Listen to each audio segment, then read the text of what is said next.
Today I'm making an easy bread machine recipe.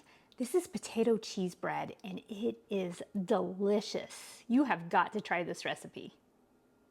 Welcome y'all to Robin on the Farm. Today I have another really easy bread machine recipe. This is a cheese and potato bread and it is delicious. I really like variety, and so this one is a little bit different than your standard bread machine recipe, but also super easy to make. So give this recipe a try. I'm going to use my Zojiroshi bread machine. This is my Home Bakery Supreme. I love this bread machine. Here are the double paddles. It has a nice strong motor, so I really recommend this bread machine. But you can use any bread machine that you might have in your home. Get it out, let's make this bread. To get started on this cheesy potato bread, you want 1.5 cups lukewarm water, about 100 to 110 degrees. Just put that right on into your bread machine loaf pan. You definitely want to have your loaf pan out of your bread machine so that you don't spill anything around the edges. So get it out and do this. Next, we want some dry milk powder. I love using dry milk powder in my breads. It just gives you a softer, fluffier bread. And I store a ton of this in my food storage. This is great for food storage. This stuff has a nice long 20-year shelf life, so this stuff's great. But I'm gonna use a 1/4 cup of this dry milk powder. I'm just gonna pour it right on in here. Now, if you don't have any dry milk powder, then just leave it out. I would replace a 1/4 cup of the water with a 1/4 cup of milk. That'll work fine too. But dry milk powder does make your bread a little bit softer and fluffier, so that's a good reason to use it. And our next ingredient is sugar. You want 2 tablespoons of sugar. Just plain old white sugar works great. You can use honey, but it doesn't go so great with the cheesy flavor in this bread. So I recommend 2 tablespoons of sugar. Now you can also use some monk fruit or something like that if you'd rather do that. And next we want our flour. We want 3 cups of flour. You can use bread flour or you can use all-purpose flour. You definitely don't want self-rising flour though.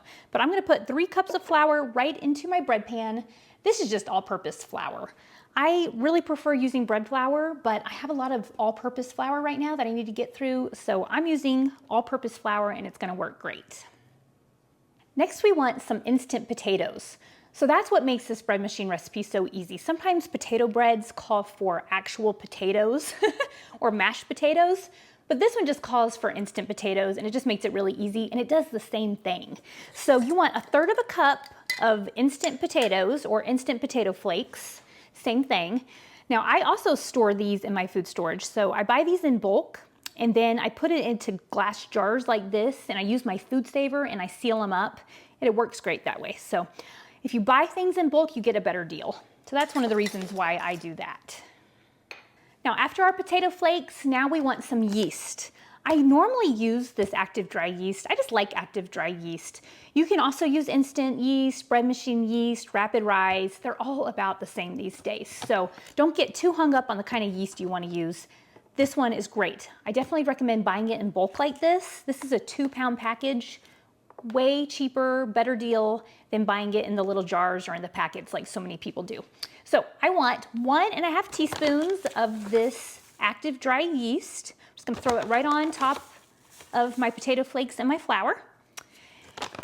I store this in the freezer. I get it out right before I make bread. You don't have to let it come to room temperature. You just use it, stick it back in the freezer, and it's gonna last forever. So don't worry that this is a huge package that maybe you feel like you're never gonna use all of it. You will, and it'll last forever in the freezer. So you don't have to worry about it going bad before you use it all. Now these are all of the ingredients except the cheese.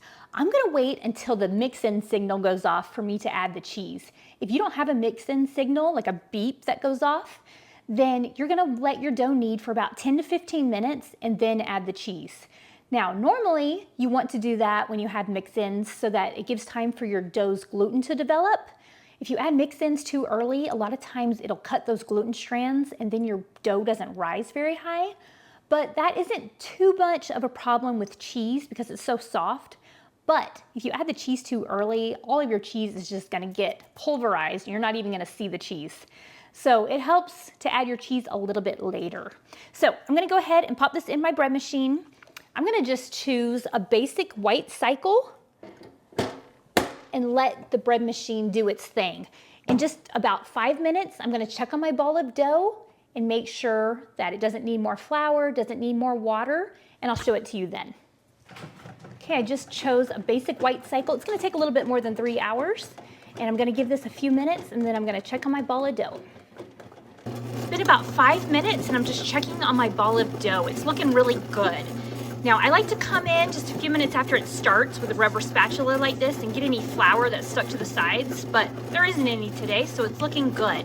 But definitely do that if yours is. Now, if your ball of dough isn't coming together and it's sticking to the sides or to the bottom or to the paddles, then that means it's too wet. You're gonna wanna add maybe 1/8 of a cup more of flour, let it mix up, and then check it again. This one's looking good. It's tacky but not sticky, and I think in a few minutes after it needs a little bit longer, it's gonna get even smoother. So it's looking great. Now I'm gonna wait for my add-in signal and I'll add the cheese. That is my mix-in signal going off, so it's time to add in the cheese. Now I have about a cup of grated cheese right here, so I'm just gonna add this right on into my bread machine loaf pan, and it will get all mixed up in that ball of dough. My easy bread machine potato cheese bread is finished. Oh, look how fantastic this loaf looks. Let's go ahead and turn out this loaf from this bread machine loaf pan and check it out. Oh, that looks good. Look how pretty this loaf looks. I always choose a light crust for my bread machine. I just like the light crust best on the bread machine. I feel like it gets a little too dark when you choose a medium or a dark. But there it is.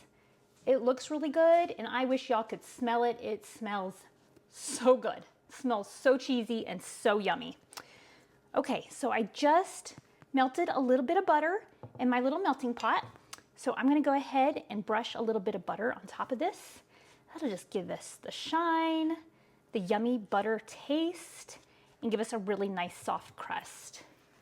For my bread machine bread, I usually like to go all the way around to get it nice and soft all over it.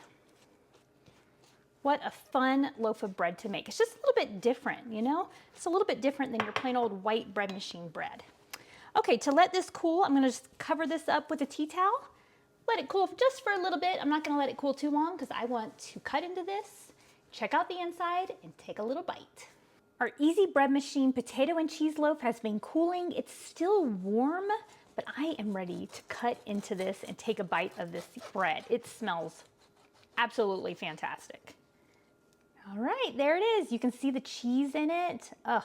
That looks so good. Now I forgot to mention when I added the cheese, a sharp cheddar or strong tasting cheese, you're gonna taste it more in your bread. So I used some sharp cheddar cheese. Now look how good that looks. I'm gonna go ahead and take a little bite of this piece because I like the heel. This is so good. This is like an Asiago cheese loaf. Like it has so much flavor. I like this. Potato cheese bread in the bread machine. Super simple to make, very hands-off. I let the bread machine do all the work. If you're looking for a better and healthier way to store your bread than in a plastic bag, these are our handmade beeswax bread bags. They're infused with organic beeswax and jojoba oil, and we make these here on our farm. They are breathable and they help your bread to not mold. So I'll leave a link below and also the printable recipe for this cheese and potato loaf made in the bread machine. Thanks so much for being here with me on Robin on the Farm. I will see you next time. Robin's in the kitchen, dough beneath her hands, wheat from the fields and eggs from her land. Sunlight through the window, a warm golden glow. She's working hard to make that dough. With flour on her apron, loving each knead, ground wheat fresh, sowing her seed. The smell of fresh bread rises in the air.